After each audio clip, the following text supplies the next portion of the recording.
छोटे शहर से बड़े शहर में आकर नौकरी करते हुए आज देव को 4 साल हो गए थे। इन 4 सालों में देव ने कठिन परिश्रम से वह सब पाया था जिसके आजकल लड़के सपने देखते हैं। देव के पास आज कार से लेकर हर सुख सुविधा थी। देव अपनी कंपनी में अब बड़ी पोस्ट पर था और न्यू ज्वाइनिंग वाले लोगों को ट्रेनिंग दिया करता था। इस बार न्यू बैच में एक लड़की आई थी जिसका नाम पिंकी था।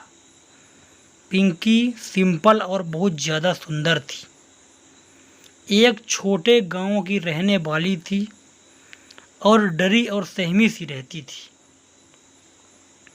कुछ दिन पहले ही नौकरी लगने की वजह से वह शहर आई थी। ना उसको यहाँ रहने के लिए ठीक जगह मिली थी और ना ही कोई ऐसा दोस्त जो उसकी मदद कर सके। पिंकी की हालत देखकर देव को अपने दिन याद आ गए और कर ली। उसको रहने के लिए एक अच्छे से अपार्टमेंट अपने घर के पास ही दिला दिया। एक दिन शाम को देव पिंकी से मिलने गया और उसको यह समझा दिया कि जब वह चाहे उसकी मदद कर देगा और धीरे धीरे पिंकी भी शहर और नौकरी को समझने लगी थी। बहुत वक्त बीत गया तब पिंकी से देव को प्यार हो गया और देव ने अपने प्यार का इजहार पिंकी से कर दिया,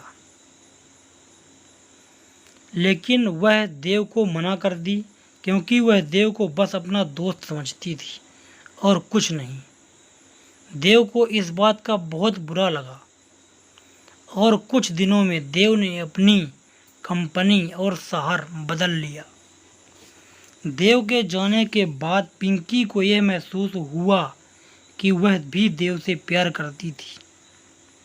देव के जाने के बाद पिंकी को इस बात का भी एहसास हो गया था कि उसको ऑफिस के काम में इनकी वजह से ही आसानी हो रही थी। जब पिंकी ने देव को कॉल किया तो पता चला कि उसका नंबर बंद आ रहा है। पिंकी दिन रात देव के ख्यालों में ही डूबी रहती थी। ना अच्छे से काम कर पाती और ना किसी से बात करने में उसका मन लगता था।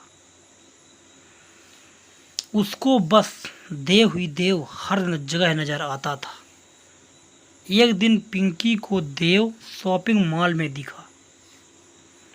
पिंकी दौड़कर उसके पास पहुंची और अपने दिल का सारा हाल उससे कह डाला। पिंकी की बातें सुनकर देव की आंखों में आंसू आ गए और दोनों एक हो गए। उस रात दोनों ने रात भर बातें की और बीते समय का सब कुछ एक दूसरे को बताया। इस तरह पिंकी और देव दोबारा एक हो गए और साथ रहने लगे। दोस्तों बहुत बहुत धन्यवाद।